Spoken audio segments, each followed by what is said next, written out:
(2023년 7월 17일) 오늘의 말씀 시작하겠습니다. 오늘 나눌 말씀은 요한복음 1장 9절에서 13절 말씀입니다. 참 빛 곧 세상에 와서 각 사람에게 비추는 빛이 있었나니 그가 세상에 계셨으며 세상은 그로 말미암아 지은 바 되었으되 세상이 그를 알지 못하였고 자기 땅에 오매 자기 백성이 영접하지 아니하였으나 영접하는 자 곧 그 이름을 믿는 자들에게는 하나님의 자녀가 되는 권세를 주셨으니 이는 혈통으로나 육정으로나 사람의 뜻으로 나지 아니하고 오직 하나님께로부터 난 자들이니라. 아멘. 태초에 말씀이신 하나님이 계셨고 그분 안에는 생명이 있어서 그분은 생명의 근원이십니다. 그리고 그 생명은 사람들의 빛이 되었습니다. 그래서 사람은 빛 가운데에서 빛으로 인해 살아가야 하는 존재가 된 것이죠. 그런데 아담의 범죄 이후로 사람은 빛이 아니라 어둠 가운데 살아가게 되었습니다. 그래서 어둠 가운데 있게 된 사람들은 빛을 빛으로 인식하지 못했습니다. 그래서 하나님은 빛을 증언할 한 사람을 보내셨으니 그는 바로 세례 요한이었습니다. 그는 와서 빛에 대하여 증언함으로써 빛이 오실 길을 준비하고 예비했던 것입니다. 그가 바로 말라기서가 예언하고 있는 엘리야이며 언약의 사자가 오실 길을 준비하는 사자였던 것입니다. 그러나 그는 빛에 대하여 증언하는 사람일 뿐 빛은 아니었습니다. 그가 빛에 대하여 증언함으로써 빛이 오실 길을 준비하면 참 빛이 오셔서 각 사람을 비추게 될 것입니다. 요한복음 1장 9절입니다. 참 빛 곧 세상에 와서 각 사람에게 비추는 빛이 있었나니 빛으로 오신 그분은 세상을 지으신 창조주시고 생명의 근원이십니다. 그러나 어둠으로 가득했던 세상은 그를 빛으로 인식하지 못했고 그래서 사람들은 그가 와서 세상에 계시는 동안 그분을 영접하지 않았습니다. 요한복음 1장 10절에서 11절 말씀입니다.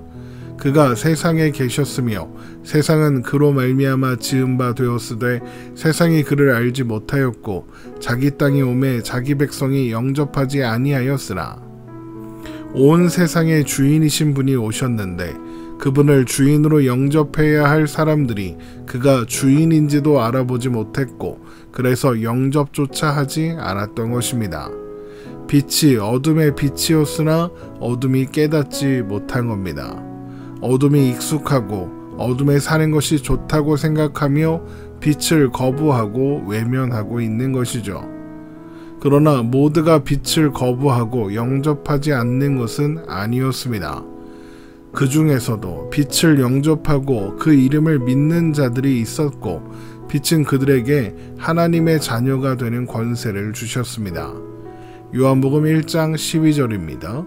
영접하는 자 곧 그 이름을 믿는 자들에게는 하나님의 자녀가 되는 권세를 주셨으니 그 이름을 믿는다는 것은 그 이름을 가진 존재의 모든 것을 받아들이기로 하는 것입니다.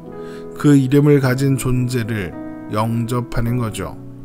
이름은 이름을 가진 사람의 존재와 속성을 상징하기 때문입니다. 그래서 그 이름을 믿는다는 것은 그 이름을 가진 존재에게 나의 존재 의미를 두며 자신의 모든 신뢰를 둔다 이런 의미이며 자기 자신을 의지하기를 버리고 오직 그 이름을 가진 존재를 의지한다는 의미입니다. 하나님은 그 이름을 믿는 사람들에게 하나님의 자녀가 되는 권세를 주십니다. 이것은 참빛을 영접한 사람들, 그 이름을 믿는 자들에게 하나님의 자녀라는 새로운 신분을 주셨다는 의미입니다. 그래서 표준 세번역 성경은 개역개정 성경에서 권세라고 번역된 헬라어 엑수시아를 특권이라고 번역하고 있는 겁니다. 요한복음 1장 12절을 표준 세번역 성경으로 읽어보겠습니다. 그러나 그를 맞이한 사람들, 곧 그 이름을 믿는 사람들에게는 하나님의 자녀가 되는 특권을 주셨다. 로마 시대의 양자 제도를 아는 사람들이라면 자녀가 되는 특권이 어떤 무게를 가지는지 잘 알 수 있습니다. 로마 시대의 왕족이나 귀족 같은 특권층들은 아들이 없으면 집에서 기른 노예 중 하나나 아니면 평민의 자녀를 데려다가 양자로 삼았습니다. 그렇게 양자가 되면 양자가 된 사람의 출신이 무엇이든 그는 그 집안의 대를 이을 후계자가 되고 후계자로서 누릴 수 있는 모든 권리를 누릴 수 있게 됩니다. 그런데 만일 양자를 들여 후계자로 삼았는데 이후에 친아들이 태어나면 어떻게 되겠습니까? 양자를 내보내고 친아들을 후계자로 삼고 싶어 하게 되겠죠. 그런데 그럴 수가 없습니다. 왜냐하면 로마는 강력한 법으로 한번 양자로 삼은 사람을 버릴 수 없도록 금지했기 때문입니다. 혹 법을 어기고 억지로 후계자를 바꾸게 되면 법적인 처벌도 물론 있겠지만 사회적으로도 양자를 버리고 세워진 후계자를 그 가문의 후계자로 인정해주지를 않았습니다.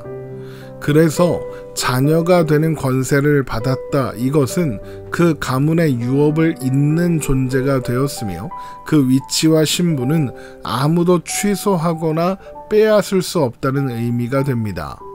한낱 귀족 가문의 양자도 그러할진데 하물며 하나님의 자녀가 된 사람의 특권은 어떻겠습니까? 더욱 그럴 수밖에 없습니다. 그래서 사도 바울은 우리를 하나님을 아빠 아버지로 부르는 양자다라고 하면서 우리의 위치와 신분을 그리스도와 함께한 하나님의 상속자다라고 설명하는 것입니다. 로마서 8장 15절에서 18절 말씀입니다. 너희는 다시 무서워하는 종의 영을 받지 아니하고 양자의 영을 받았으므로 우리가 아빠 아버지라고 부르짖느니라. 성령이 친히 우리의 영과 더불어 우리가 하나님의 자녀인 것을 증언하시나니 자녀이면 또한 상속자 곧 하나님의 상속자요 그리스도와 함께한 상속자니 우리가 그와 함께 영광을 받기 위하여 고난도 함께 받아야 할 것이니라. 생각하건대 현재의 고난은 장차 우리에게 나타날 영광과 비교할 수 없도다. 그런데 하나님의 자녀가 되는 것이 이렇게 큰 영광이라면 누구나 그 영광을 누리기 위해 하나님의 자녀가 되고자 하지 않겠습니까? 그런데 문제가 있습니다. 바로 모두가 어둠에 있다는 겁니다. 빛을 빛으로 인식하지 못하고 어둠에 사는 것이 좋다고 생각하며 빛을 거부하고 외면하는 것이 사람의 기본값이기 때문에 하나님의 자녀가 되는 것이 큰 영광이며 특권이라는 사실을 알지 못하고 인식하지 못하고 있는 겁니다. 그러면 과연 누가 어떻게 빛을 믿고 하나님의 자녀가 되는 권세를 얻을 수 있겠습니까? 모두가 어둠에 있다면 아무도 믿지 못할 것이고 그러면 아무도 하나님의 자녀가 될 수 없으니까 말입니다. 그런데 한 가지 방법이 있습니다. 바로 사람 쪽에 그 원인과 근거를 두지 않으면 됩니다. 어차피 어둠이 기본값인 사람 쪽에서 어떤 소망도 찾을 수 없을 테니까요. 그냥 어둠에 기대를 두지 말고 어둠 가운데 있는 존재가 빛을 알아보기 전에 먼저 빛이 어둠을 몰아내고 눈을 띄워서 보게 하면 됩니다. 그리고 그로하여금 그 이름을 믿고 영접할 수 있게 하여 하나님의 자녀가 되는 권세를 주시면 됩니다.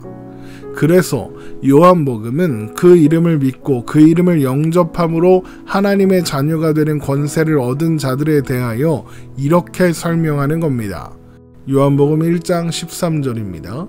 이는 혈통으로나 육정으로나 사람의 뜻으로 나지 아니하고 오직 하나님께로부터 난 자들이니라. 그 이름을 믿고 영접하는 사람, 그래서 하나님의 자녀가 되는 사람은 그 사람이 가진 조건이나 환경으로 인해 그렇게 되지 않았다는 겁니다. 혈통, 내가 어느 가문에서 태어났기 때문에 된 것이 아니고 육정, 내가 간절히 원했기 때문에 된 것도 아니고 사람의 뜻, 내 의지로 된 것이 아니라는 겁니다.